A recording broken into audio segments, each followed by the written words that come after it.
పద్మాలకు పౌర సన్మానం పురస్కారాలకు ఎంపికైన తెలుగు ప్రముఖులకు రాష్ట్ర ప్రభుత్వం తరపున సత్కారం. పద్మశ్రీలకు రూపాయలు 25 లక్షల నగదు బహుమతి, ప్రతి నెల రూపాయలు 25,000 పెన్షన్. మోడీపై గౌరవంతోనే పద్మవిభూషణ్కు ఒప్పుకున్న మాజీ ఉపరాష్ట్రపతి వెంకయ్యనాయుడు. గద్దర్ పేరిట పురస్కారాలు మంచి నిర్ణయం చిరంజీవి. మొత్తానికైతే పద్మశ్రీ అవార్డు గ్రహీతలకు 25 లక్షల నగదు బహుమతి ప్రభుత్వం తరపున అందిస్తున్నామని, దీంతోపాటు ప్రతి నెల పద్మశ్రీ అవార్డు పొందుకున్నటువంటి కవులు కళాకారులకు 25,000 పెన్షన్ ఇవ్వాలని నిర్ణయించామని ముఖ్యమంత్రి రేవంత్ రెడ్డి అన్నారు. ఏది ఏమైనా కూడా తెలంగాణ రాష్ట్రంలో నిన్న అవార్డు అందుకున్నటువంటి సమ్మయ్యతో పాటు దాంతోపాటు మనకు కొండప్ప, ఈ ఇద్దరికి కూడా గడ్డం సమ్మయ్య, దాసరి కొండప్పలు ఎవరైతే ఉన్నారో వాళ్ళిద్దరికీ ఇంకా ఆయనతో పాటు ఉన్నటువంటి వ్యక్తులకు కూడా ఆనందచారి కానీ మిగతా వాళ్ళకి కానీ 25,000 రూపాయల పెన్షన్ ఇస్తాము ప్రతి నెల తెలుగు వాళ్ళకి. దాంతోపాటు 25 లక్షల నగదు బహుమతిని అందించిరు.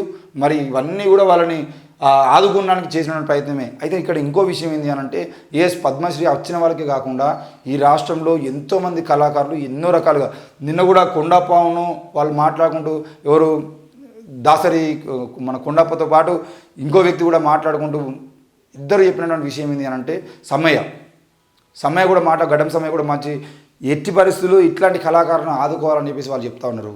కళాకారులు ఇంకా వేల మంది ఉన్నారు తెలంగాణలో. చాలామంది అగ్గిపెట్టెలో పట్టినటువంటి చీరను వేసినటువంటి నేతలు రాసి వాళ్ళకు కూడా మీరు సహకారం అందించాలి, ప్రోత్సహించాలి.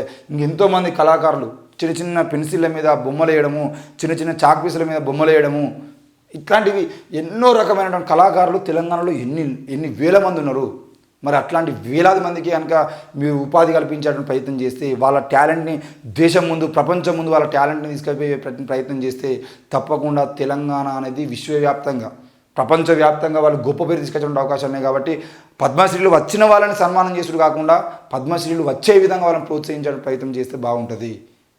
ఈరోజు చిరంజీవి గొప్పవాడైన తర్వాత చిరంజీవికి అంత పెద్ద మీటింగ్ పెట్టి చిరంజీవికి డబ్బా కొట్టుకోవడం, లేదంటే వెంకయ్యనాయుడికి డబ్బా కొట్టుకోవడం చేసే ప్రయత్నం కన్నా రానున్న రోజుల్లో ఈరోజు తెలంగాణ రాష్ట్ర వ్యాప్తంగా గద్దర్ పేరుతో మీరు నంది అవార్డులు ఇస్తూ ఉంటున్నారు. మరి ఆ గద్దర్లోకి బుల్లెట్లు పంపించింది ఎవరు? మళ్ళీ ఆ గద్దర్ పేరుతోనే అవార్డులు ఇస్తామని చెప్పేటోళ్ళు ఎవరు? అంటే ఆనాడు మీ ప్రభుత్వాలు సరిగ్గా నడవడం కోసం ఆయన మీద హత్యలు చేస్తారు, మళ్ళీ మీ ప్రభుత్వాలు మంచిగా నడవడం కోసం వాళ్ళని సంతోషపెట్టడానికి ప్రయత్నం చేస్తారు. ఈరోజు కవులు కళాకారులని మభ్యపెట్టి సంతోషపెట్టి మీరు అధికారం కొనసాగించాలని ప్రయత్నం చేయడం అనేది అది సరైనది కాదు.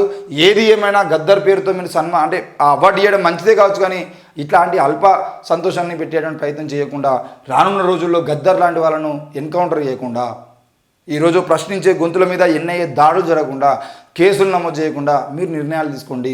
అప్పుడే వాళ్ళకి ఈరోజు గద్దర్లాగా ప్రశ్నించాలంటే భయపడుతున్నటువంటి కళాకారులు ఉన్నారు. ఎందుకు అనంటే, మేము ప్రశ్నించేదంటే ఎక్కడ మా మీద కేసులు పెట్టి జైల్లోకి పంపిస్తున్నారనే భయము. ఆనాడు బీఆర్ఎస్ ప్రభుత్వంలో కేసీఆర్కు వ్యతిరేకంగా మాట్లాడుతున్నారని చెప్పేసి ఏపూరు సోమన లాంటి వాళ్ళ మీద కేసులు పెట్టిరు, వ్యతిరేకంగా మాట్లాడుతున్నారని చెప్పేసి జర్నలిస్టుల మీద కేసులు పెట్టిరు. మార్కెట్కు పోయినటువంటి వ్యక్తుల్ని మార్కెట్లోనే కిడ్నాప్ చేసి పట్టుకునేటువంటి పరిస్థితి మనం చూసినాము. ఆయనకు వ్యతిరేకంగా మాట్లాడుతున్నారు తెలంగాణ ఉద్యమకారులైన గాదే ఇన్యాయ లాంటి వాళ్ళ మీద కేసులు పెట్టి వాళ్ళ మీద ఎన్ఐఏ దాడులు చేపించడానికి ప్రయత్నం చేశారు. మరి ఇట్లాంటివి తెలంగాణ ప్రభుత్వంలో రేవంత్ ప్రభుత్వంలో జరగకుండా ఉంటాయని చెప్పేసి నిర్ణయం తీసుకోండి. అట్లాంటివి జరగకుండా చూసుకోండి. అప్పుడు మీకు మంచి పేరు ఉంటుంది. కళాకారుల విషయంలో కూడా మీరు కళాకారులను ప్రోత్సహించండి. ఈరోజు 200 మందినో 300 మందిని తీసుకొచ్చి ఆ 300 మందిని కూర్చోబెట్టుకుని వీళ్ళు ఆస్థాన కళాకారులు అని చెప్పేసి వాళ్ళకే ప్రాధాన్యత ఇచ్చి వాళ్ళకే జీతాలు ఇచ్చి మీరు పెంచి పోషించడం కాకుండా ఇంకా 100 మంది కళాకారులను వాళ్ళందరినీ పెంచి పోషించడానికి, లేదంటే వాళ్ళకి ప్రోత్సాహం అందించడానికి, వాళ్ళకి ఉపాధి కల్పించడానికి ప్రయత్నం చేస్తే బాగుంటుంది. ఇక చిలీలో కార్చిచ్చుకు 46 మంది బలి, భారత ఎంబసీలో పాక్ గూఢాచారి. నేడు జార్ఖండ్లో బల పరీక్ష, సీఎం చంపాయ్ సోరెన్కు అగ్ని పరీక్ష. హైదరాబాద్ నుంచి రాంచీకి ఎమ్మెల్యేల తరలింపు జరిగింది.